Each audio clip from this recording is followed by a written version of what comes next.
दोस्तों आज मैंने भोजपुरी फिल्म इंडस्ट्री की आने वाली एक बेहतरीन फिल्म फसल का ट्रेलर देखा है मेरे भाई, जिसको देखने के बाद मैं ये बात आप लोग को पूरी ईमानदारी से कह सकता हूँ कि भैया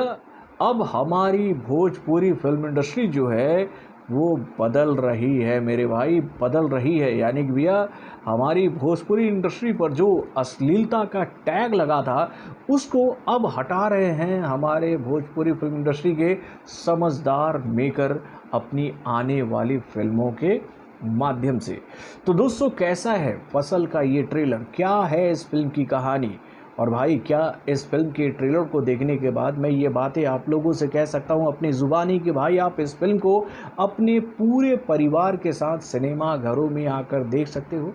तो दोस्तों इन सभी सवालों का जवाब मैं आपके सामने रखूँगा फसल के ट्रेलर के रिएक्शन के माध्यम से। तो दोस्तों बने रहिएगा हमारे साथ अंत तक। हेलो फ्रेंड्स, मैं हूँ नरेंद्र और मैं आपका एक बार फिर से स्वागत करता हूँ हमारे चैनल यानी कि वायरल न्यूज़ जंक्शन में। तो दोस्तों आप लोगों को याद ही होगा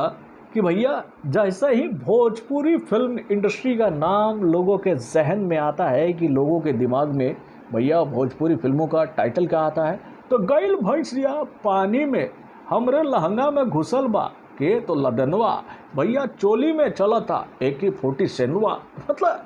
ऐसे फिल्मों के टाइटल होते थे कि जिसको सुनने के बाद ऑडियंस घबरा जाती थी इस बात को लेकर के भैया हम क्या इस फिल्म को देखने के लिए सिनेमा घरों में जाएं अपने परिवार के साथ। यानी कि भैया जिन फिल्मों के नाम इतने अश्लील होते थे तो भैया उसमें अश्लीलता कितनी भरी होगी। और भाई एक दौर ऐसा था,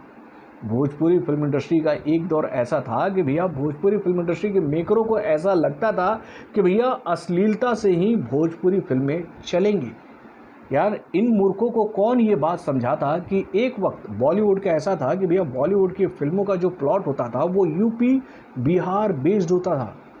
और भैया उन फिल्मों में कौन कौन से कलाकार नज़र आते थे, तो भैया दिलीप कुमार, धर्मेंद्र साहब, राजेंद्र कुमार, जितेंद्र, मतलब कि बॉलीवुड के बड़े बड़े कलाकारों के उस ज़माने की जो फिल्में होती थी वो बिहार और यूपी बेस्ड स्टोरी के साथ सिनेमा घरों में आती थी। तो भाई उस भोजपुरी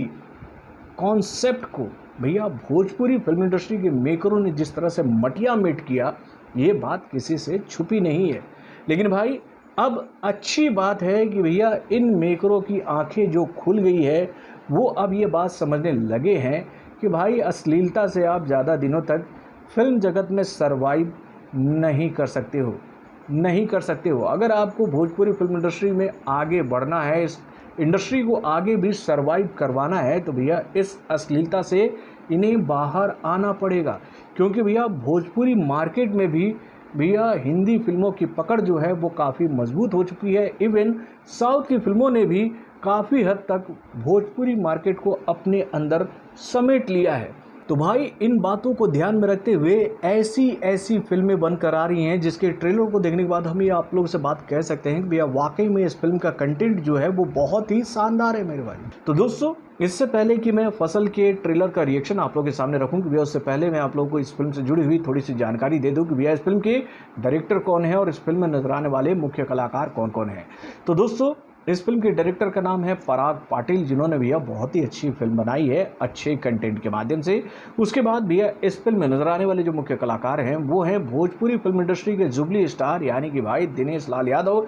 जिनको पूरा इंडिया निरहुआ के नाम से जानता है। और इनके अपोजिट इस फिल्म में नजर आ रही हैं आम्रपाली और भाई इस फिल्म में नजर आ रहे हैं संजय पांडे। तो दोस्तों ये तो बात हो गई इस फिल्म के मुख्य कलाकारों की और इस फिल्म के डायरेक्टर की। अब चलिए हम लोग बात करते भैया फसल के ट्रेलर की। तो दोस्तों वाकई में फसल का ट्रेलर बहुत ही ज़बरदस्त है और इस फिल्म के माध्यम से एक ज्वलंत मुद्दे को लाने की कोशिश की जा रही है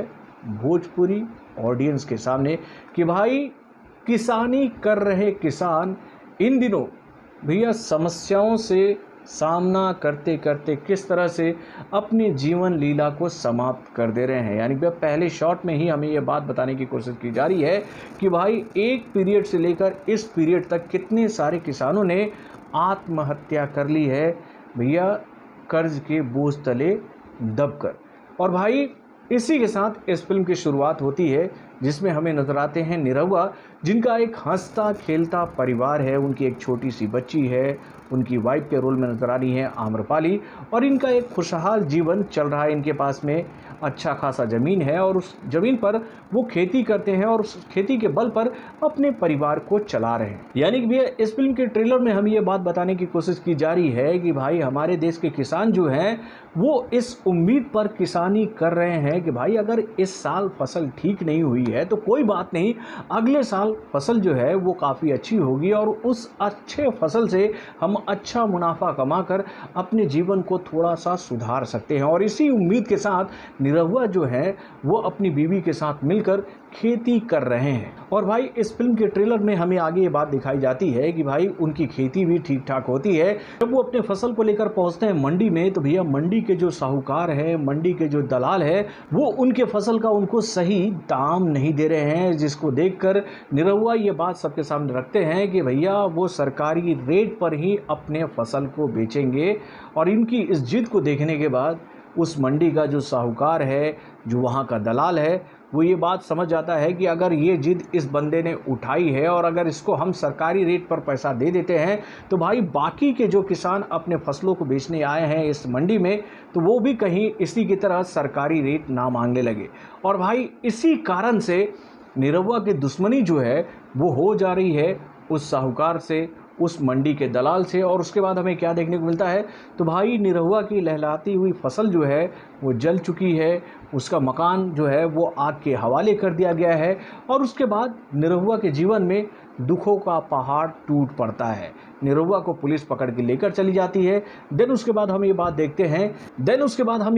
हैं कि निरहुआ के जेल जाने के बाद उसकी बीवी निरहुआ को जेल से छुड़ाने के लिए अपनी इज्जत तक नीलाम कर देती है। और उसके बाद भाई बहुत सारी चीज़ें इस ट्रेलर में हमें दिखाने की कोशिश की जाती है जो कि भैया आज के टाइम में भी विद्यमान है मेरे भाई। यानी कि भैया साहूकार, उसके बाद में भैया मंडी के दलाल, भैया ये लोग आज भी जीवित है जो कि भैया किसानों का शोषण कर रहे हैं, जिनके चंगुल में फंसकर किसान आत्महत्या कर लेते हैं। सरकार को तो ऐसा लगता है कि भाई हमने जो प्लान्स बना दिए हैं, जो हम लोगों ने योजनाएं बनाई हैं किसानों के भलाई के लिए, उन योजनाओं का फ़ायदा इन किसानों को मिलता है। लेकिन भैया ज़मीनी हकीकत ये है कि आज भी जो समस्याएं आज से 40 साल पहले थी किसानी में वो आज भी विद्यमान है, जिसकी वजह से किसान जो है वो साहूकारों के जालों में फंसकर, भैया ब्याज देने वाले सूदखोरों के जालों में फंसकर अपने जीवन लीला को समाप्त करने के लिए मजबूर हो जाते हैं। तो दोस्तों यही कहानी इस फिल्म के ट्रेलर के माध्यम से हमें दिखाने की कोशिश की जा रही है, जो कि भैया बहुत ही शानदार नज़र आ रहा है।